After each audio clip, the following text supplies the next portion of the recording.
जैसे मित्रों, मैं पंडित राजीव झा आप सभी के लिए एक बार फिर से एक ऐसी जानकारी लेकर के आया हूँ जो कि हम सभी के यहाँ,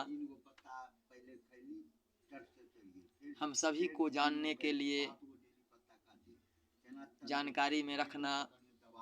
हम सभी के लिए उपयोगी भी है और हम सभी को इसके बारे में जानकारी होनी भी चाहिए,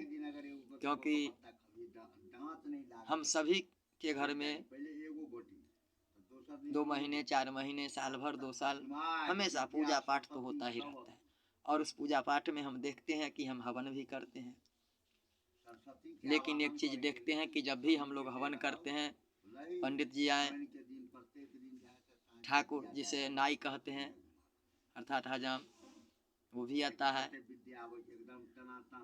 हम जिनके यहाँ पूजा होता है वे लोग रहते हैं। तो हम लोग एक खास करके देखते हैं कि जब भी हम लोग हवन करते हैं तो अग्नि को प्रज्वलित जब करते हैं तो हम देखते हैं कई बार कि कई लोग जो यजमान होते हैं, जो पुरोहित होते हैं, वो करते क्या है कि हाथ से अग्नि को ऐसे ऐसे होंकते हैं या पंखा से होंकते हैं, उससे भी नहीं होता है तो वस्त्र से होंक देते हैं। अर्थात अग्नि को प्रज्वलित करने के लिए पंखा चलाते हैं, वस्त्र से होंकते हैं, कई बार देखते हैं बर्तन जो होता है उसी से होंक देते हैं। तो इसके बारे में धर्मशास्त्र क्या कहता है, क्या सचमुच में हमें होंकना चाहिए या नहीं? तो इसके बारे में भी जानते हैं कि हमारे धर्मशास्त्र में अग्नि को प्रज्वलित करने का क्या विधान बतलाया गया है, उसके लिए क्या वर्जित है। तो इसमें देवी भागवत में कहा गया है, न पानिना न सुरूपेण न च मेध्या जनादिभि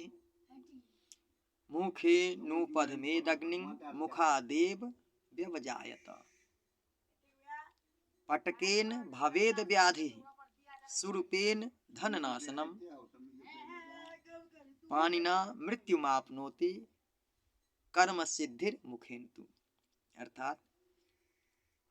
हवन को, यज्ञाग्नि को हमें हाथ से होंक करके नहीं प्रज्वलित करना चाहिए, न ही हमें सूप से, अथवा चाहे वो कितना ही पवित्र मृग चर्म ही क्यों न हो, उससे भी नहीं धोकना चाहिए। अग्नि को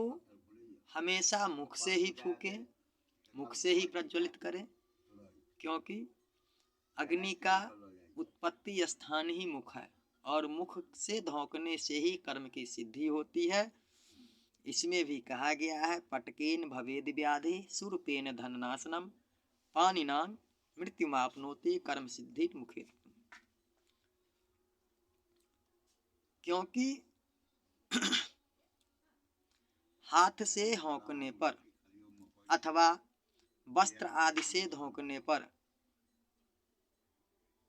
मनुष्य को व्याधि रोग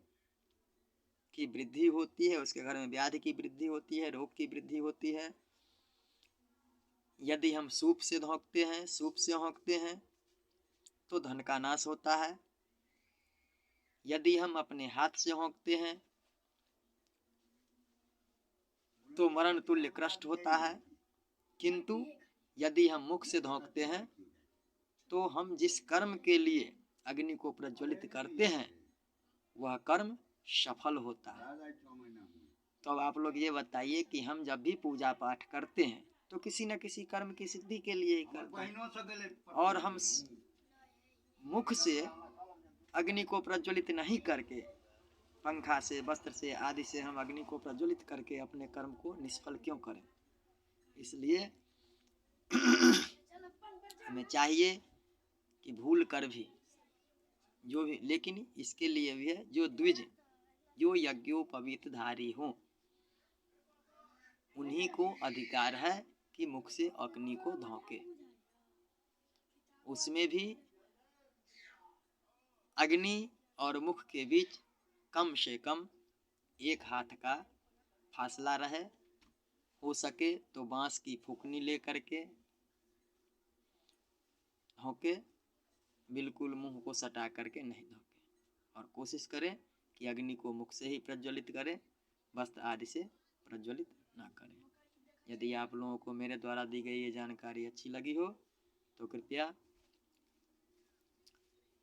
चैनल को सब्सक्राइब करें, वीडियो को लाइक करें और अधिक से अधिक शेयर करें। और यदि मैं यह कोई त्रुटि हो, किन्हीं को कोई बात गलत लगे तो कृपया कमेंट करके बताएं, हम कोशिश करेंगे उसका समाधान करेंगे। जय श्री हरि।